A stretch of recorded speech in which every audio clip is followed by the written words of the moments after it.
Sophie, for your Araling Panlipunan exam, there are a lot of books that you're reading for history. There's world history and Philippine history, right? So let's cover Philippine history first. Antonio Luna. Tell me about Antonio Luna. Everything that you know so far. So far, everything I know about Antonio Luna is that he was very athletic. He had 6 brothers, because they were 7 all total.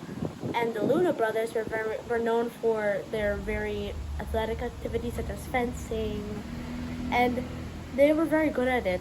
That's why they were really known for that. And he, in the Katipunan, he was known as General Luna because he was general, and his brother Juan Luna One. was an artist. Yeah. And he was one of the people that helped write La Solidaridad. And he didn't join the Katipunan at first because he didn't think it was ready for a revolution. He didn't think the Philippines was ready for a revolution, so at first he didn't join. But when he thought they really needed him at that point, like a little later, he joined. And they won, after that, when they finally got independence from Spain, they had the Declaration of Independence, but then Spain sold the Philippines for 20 million dollars to America. Yeah. And so, we were not so independent anymore. And so Antonio Luna, he was making a military school for that. And with that, he was making a military school. He was, Emilio Aguinaldo commented about him as very short-tempered, but in some ways good, because it will help him to discipline a lot of the soldiers. So if he found someone just dawdling around and hoy, ano ginagawa mo? And sorry po, sir. And then so he'd be scolding them. He even put his brother in jail. What? Because he violated a military rule. He even put his brother in jail. That's how strict he was. He would even put one of his own family members in jail. So yeah, that's how much he really was disciplined. Okay. All right. How is he? How is he regarded as an important person in Philippine history? Why do you think you have to learn about him? What can you learn from him? What I can learn from him and what I can learn about him and why he's important is because he had a very big role in our Philippine history, because he led in a lot of fights. He led the Filipinos to victory, General Luna, and so some people even consider him our national hero. Some people, there's still a dispute, but a lot of people vote for Jose Rizal. So, but some people actually still think of him as our national hero. So there's a big part in history that he took it. Alright. Next, Philippine history in stories. Tell me about why Ferdinand Magellan wanted to go back to the Moluccas Islands. And tell me that story. Why he wanted to go back to the Moluccas Islands? I was remember. And in the process, discovering the Philippines. So that was What was the reason why he wanted to go back to the Moluccas Islands? Moluccas Islands was in Southeast Asia, right? Yeah. Yeah. Why he wanted to go back to the Moluccas Islands? like, okay, so can I start with like Sure. like the beginning first, so I can Yeah. like somehow Yeah. trace back my steps. So you know how the story went. Like he went from Spain because he was Portuguese, but the king of Portugal didn't accept him, so he went to the king of Spain. The king of Spain accepted about his travel to the Philippines What for did he spices. say? How did he convince the King of Spain to approve his voyage back to Asia? Oh yeah, because in Europe there's not a lot of spices there. He had to get it all from Asia. Yes. So that's literally how he convinced the king of Spain. It's like, and he said, okay, so this island has, so this country has a lot of spices, and then Magellan was very assured that it did. So he said, yes. So if you pay for all this stuff on this journey, I will bring back all the spices to you, and it will glorify Spain. And then so the king of Spain said, okay, I'll let you do it. So he paid for everything, and then that's how Magellan went on his journey. Okay, tell me about that story. Okay, so his route, I think I got it memorized by now. So like imagine this is Europe, Africa, South America, North America, and then Asia and the rest, this is Pacific Ocean. So he went here and then underneath South America, which made the Strait of Magellan. And then he went to the island of Thieves because someone stole his boats. Mm-hmm.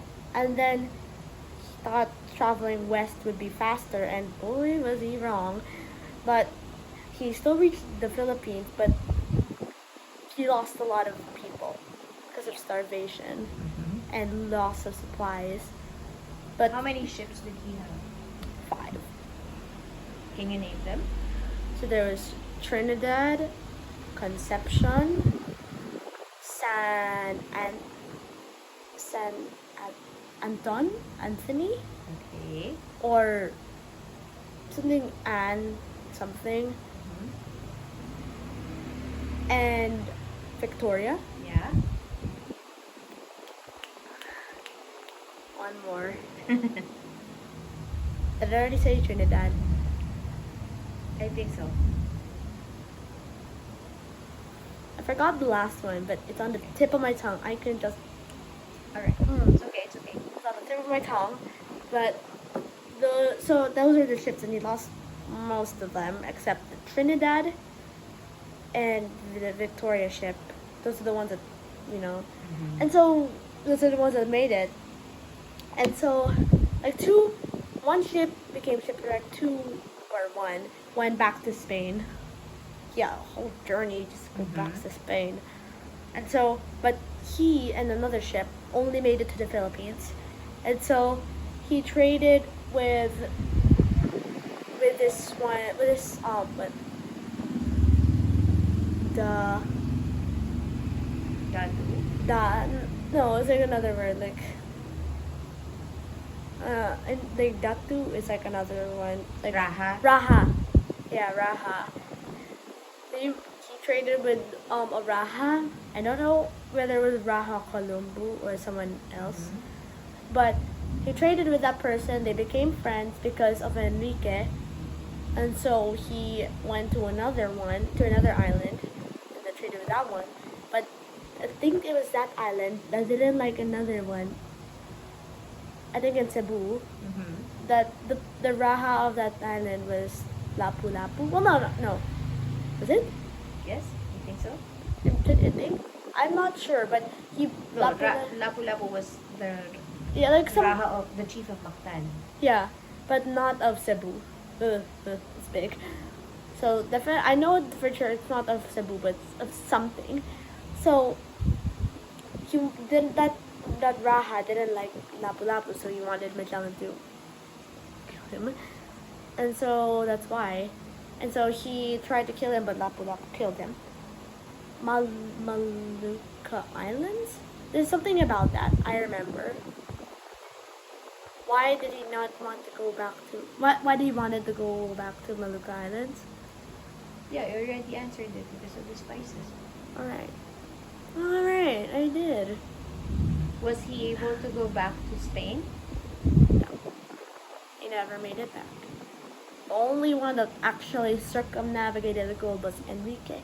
And he, ironic thing was, he didn't even know. Okay, yes. Alright, thank you. Next book.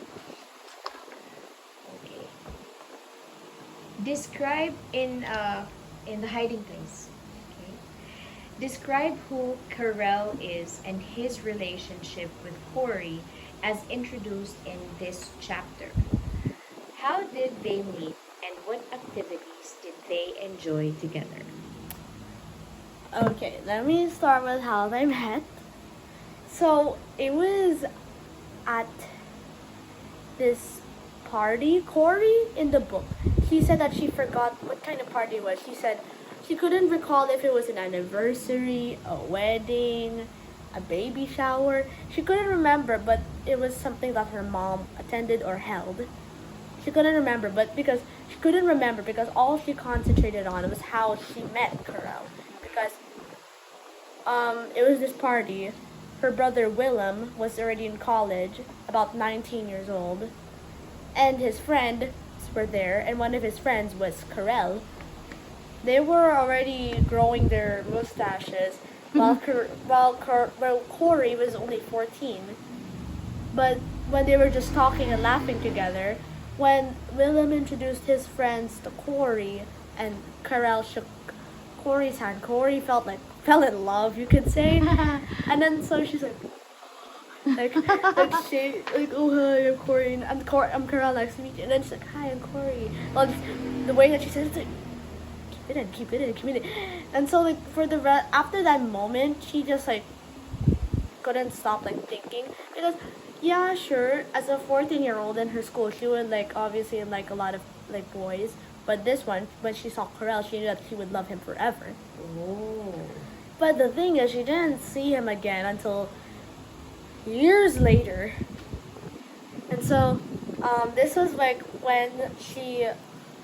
when her brother was already they visited like Nolly, Corey's older sister, and Corey herself visited Willem at his university. I think it's because he graduated, and Willem was offering her some buns, so she was very happy to be eating it. But what she didn't know was Willem's friends would come over, and among them was Carell. After years. Okay, how old was Corey then? Like, definitely older than 14. So around this time, Willem would be 20, 21, you could say, or 22, around those ages. And Corey would be around 14 or 17. And so that's when she met Carell again. So she was just eating, like, not knowing that moment would ever happen. She was literally her reaction, like, Carell. And then so Willem started introducing them again because he thought that they already forgot each other. Mm-hmm. But Corey definitely never forgot him. So when she saw him, when they were introducing each other, even Carell said, "Oh no, we already met. Do you remember that when we introduced each other when we met?" She made an impression. Yeah. and then Corey looked at Nolly and then Carell to see if they were looking at each other, but no, Carell was looking straight at her, so she felt like a blush up her high collar. So then she's like, "You're not looking at Nolly." But the reason why she thought that he might be looking at Nolly was because Nolly was like a very pretty girl. She broke a lot of hearts in her school. Nolly did, but not a lot of people like Corey. She wasn't pretty. I mean, have you seen her? I've only seen her old self. I've never seen her young self. I've only seen her old self. She just doesn't. She just looked like in her old self. I never seen her young self, but she didn't really exactly say she was ugly, but she didn't say she was pretty either. She was probably like in between. Mm-hmm. Or just regular. Mm-hmm. Yeah. So he actually talk directly to Corey, like not even to anyone else. And then and the what made her even more like flustered was that he was smiling while he was talking. So then that made Corey like, Very self-conscious. yeah. And so that was their second meeting. Their third meeting was at Willem and Teen. That's the daughter of the doctor of aunt of Tante Bep. Yeah, of Tante Bep. Mm-hmm. And Teen was the one that helped with her, what do you call it? Medical stuff. Medicine. With the medicine. Okay. And so that's how they met. When Teen once came over and met Willem, they were just staring at each other. So then that's how they got married. They got married like 2 or 3 months after. Yeah, after they met. Whoa, fast. That's really fast. So, like, there was a really fast relationship. That's how much, and they clicked. They just clicked instantly. And so, at that wedding, Corey only knew one thing. She knew that Carell was going to be there. What? She knew that Carell was going to be there at the wedding. Why wouldn't Willem? Yeah, why wouldn't he be? He's one of Willem's close friends. So when she was just like in her bed, she had her best hairstyle on, her best dress. It's her brother's wedding, wedding, and Okay. wedding, and so she was just like in the crowd, and then she was like thinking about Carell, like, oh, I wonder when I'm gonna see it. And when the second she looked up, Carell was suddenly right in front of her, and then she's like, whoa! And then he was like, Corey! And then she was like, oh, Carell, it's been so long. And then in her mind, she's like, oh, Carell, it's you. It's the moment I've been dreaming of. And then so what made her even more happy was when the music started playing, they just did a dance. They did a dance together. Okay. And that's basically where it ended. All right. Okay. Story of the world. Okay. Tell the story of one significant event or figure from victorious England that you found particularly interesting. What happened and why is it important? A particular character Incident or incident? Well, that you found particularly interesting. Oh, it was probably like the one that was first mentioned. Mm-hmm. It was when the great trade, international trade, that happened in Britain, where Queen Victoria ruled. They made it in the place where they held it was called in a place called the Crystal Palace. I think Crystal Okay. Castle, Crystal Palace, because it was made out of glass. And it could hold 6 million people. That's how big it was. But people were so afraid it might shatter and fall. But what they did to make sure that it didn't fall on them was that they got a whole army of soldiers and they made them to march as hard as they can, as loud as they can, and it didn't fall on their heads. They would literally be sacrificing themselves for the experiment of a queen, just for that, and they didn't die. So it made it foolproof. It made it like trustworthy that it could hold 6 million people. And so when the day came, there were so many countries that came. Like, you know how a kidopreneur works? Like, you know how kids just come in and put their booths on and then display their stuff? Basically how it worked. People of as many nationalities as possible would come in and set up their booth. It's a really big booth. Like the little shop. Like, you know those little places in the mall? In the mall where like little stalls are? They did that, but way bigger, to hold 6 million people. And they would show artifacts and delicacies and stuff that only came from their country, stuff of their culture, like Indian silk or Russian delicacies, like that. Stuff that only came from their country, and people would come and buy those stuff. From all over the world, people would go there, just to go there. And so that was very particular to me because it was really so busy. It somehow held 6 million people. I don't know how you build something that big. And it was really an international trade in one building. And how many days was it held? Oh, right. It was held for definitely more than one day. I think it's like a week, 2 weeks, maybe a week or a fortnight. All right. One more question about story of the world. Tell about the East India Company and their involvement in India. East Indian Company. Well, they weren't really Indians. The people that worked in there weren't really Indians. They're more of people that worked, British, Englishmen who worked in India. And the only way it was related to India because it was in India. And the way that it worked was it got stuff from India and just brought it to Britain. Oh, stuff Like oil, something like that. Or gas. So that, fuel. They get a lot of that from India and then just go ship it to Britain. And that's kind of how the Sepoy Mutiny started because the Indians were getting sick of this because sometimes they would drive Indians out of their villages. They would even they would drive Indians out of their villages and sometimes even take over those villages just to make a trading, what do you call it? A trading post. They would drive people out of their homes just to make a trading post out of it.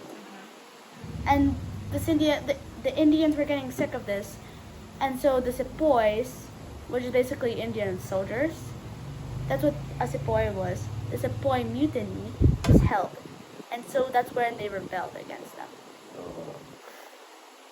All right. Okay. Going to another book, Amistad. Tell me about what you know so far about Amistad, and tell me about a brief background of Amistad and one particular character. Describe one particular character in the book. Okay, so what I know, let me just summarize all I know about the Amistad itself. The Amistad is a ship, is the ship where 53 slaves were being transported from, I think, Cuba or Costa Rica. No, from what country to what country? Oh no,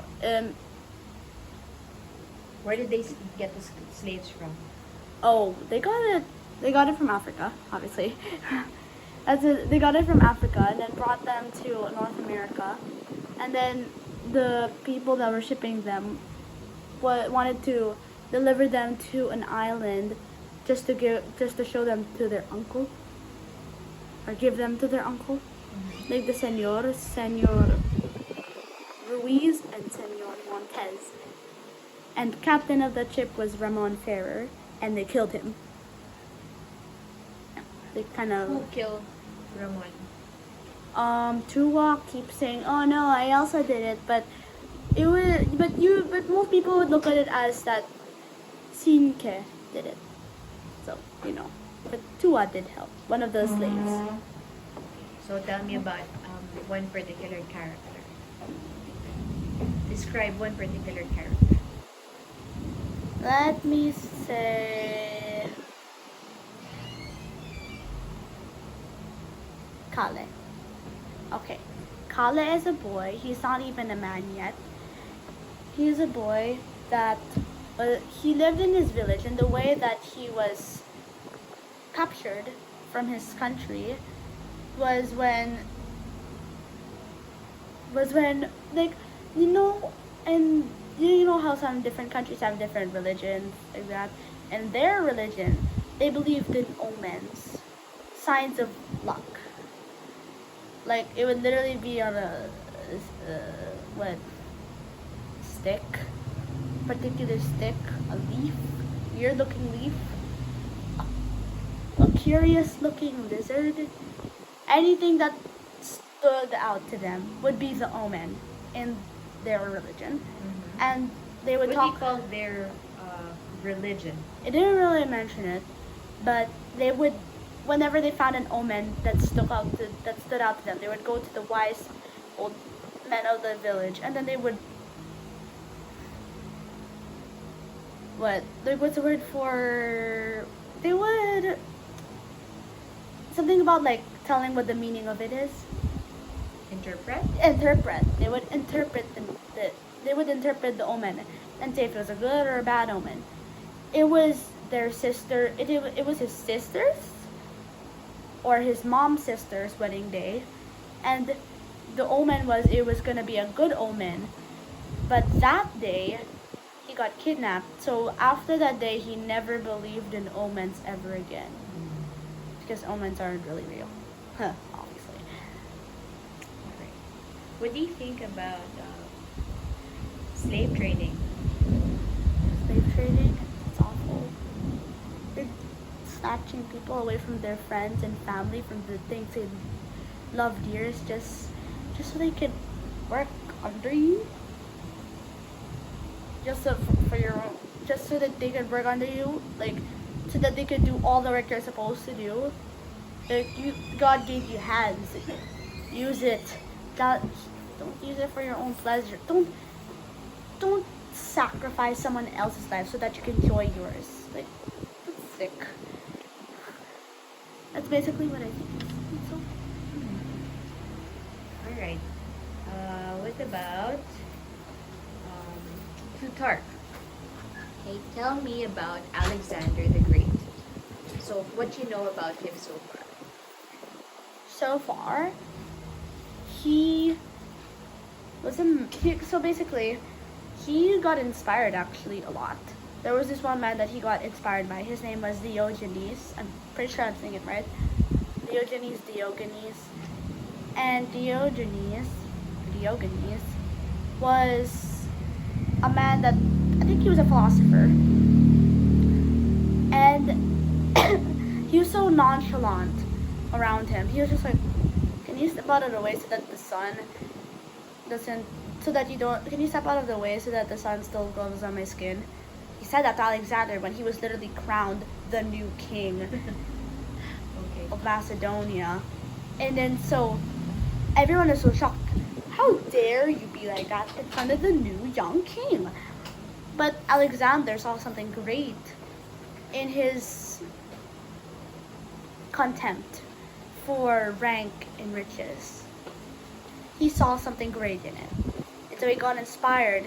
And you know what he did? Alexander even gave a lot of his riches to his comrades, to his friends. He gave fields to them, he gave farms to them, and kept nothing for himself. I think that's like one of the greatest things he's done. And then so one of the people that he was about to give a whole land property to, when he was about to give it to them, he said, the person that he was gonna give it to said to him, "Why are you doing this? You're giving everything you have. You'll have nothing left." And then so he said, it's just doing the good. I'm just gonna do it. Just so here, have it. And it's like, no, we're your people. We stand by you. We're not going to take everything we have. We're going to stand by you. We're going to respect you. So don't give me that. He literally rejected a piece of land just to be respectful to Alexander. And so Alexander was like, oh, thank you. And so after that, he went to attack the Persians that were on the river that they had to get past so that they could go and, attempt to conquer Asia. But the thing that was guarding it was the the troops of King Darius. King Darius, his troops were just there guarding the river so that nobody would get past to go to Asia, because he wanted it all for himself, obviously. So when Alexander and his troops attacked, wow. They barely lost any men. They, like Alexander, out of 30,000 men, he lost like 34, while the enemy lost like 20,000. Mm. I don't know how that's possible. In the book it says people say he only lost 34 men. Okay. I don't know how he only lost 34 men. Out of 30,000 men, he only lost 34. Wow. Mm.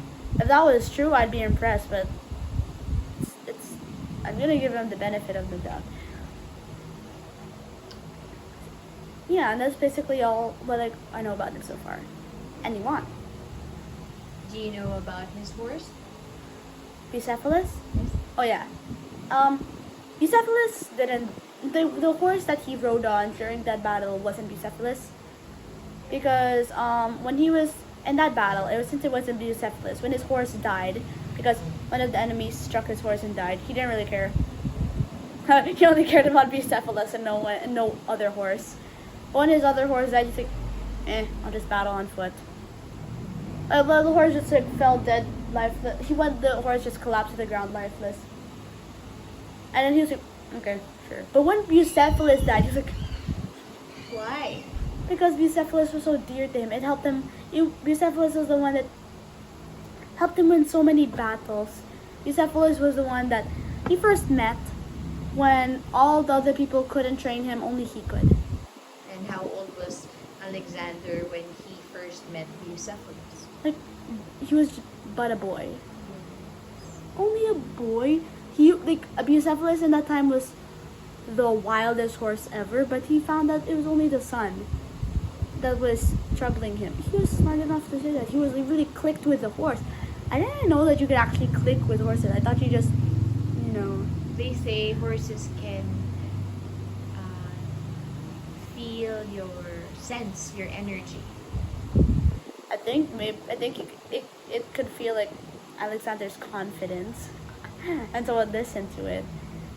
And so he really did care about Bucephalus. He was so dear to him. It was a big part of his heart. And also when Bucephalus died, he was like, my horse.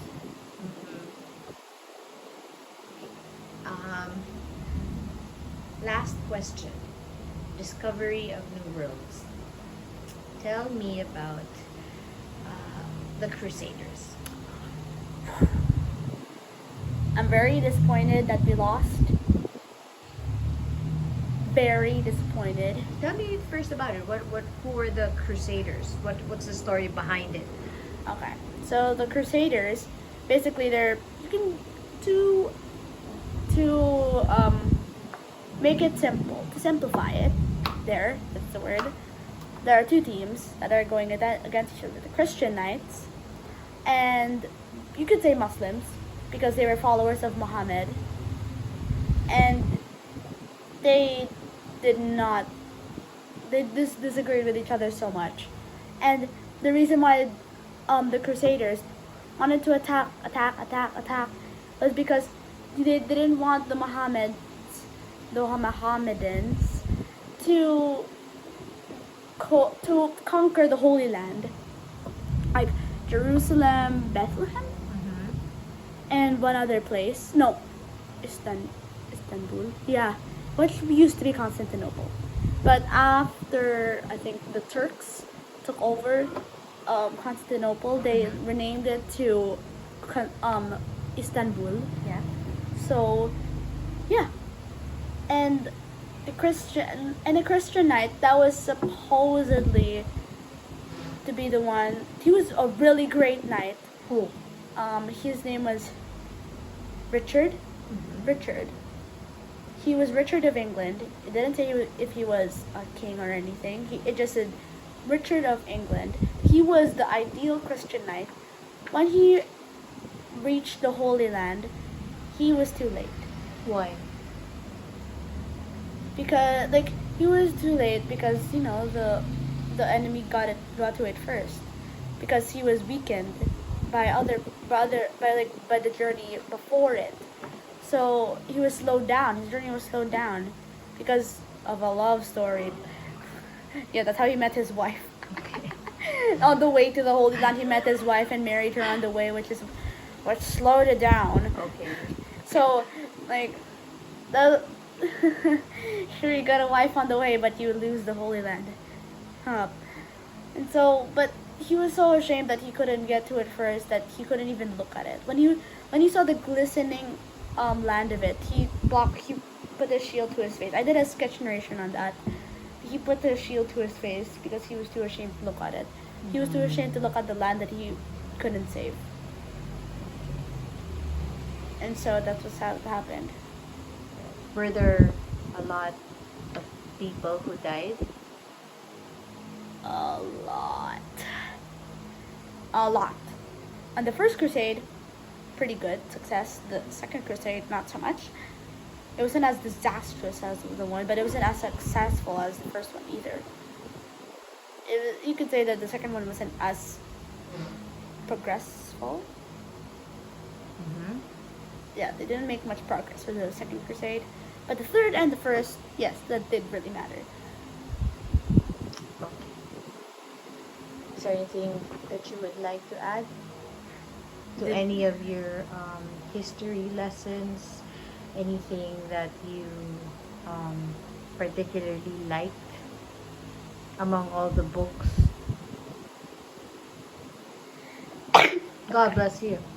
I was like, I need to sneeze. Where is it not coming? Oh, okay. What I want to add, I really like. Wait, is the Crusaders?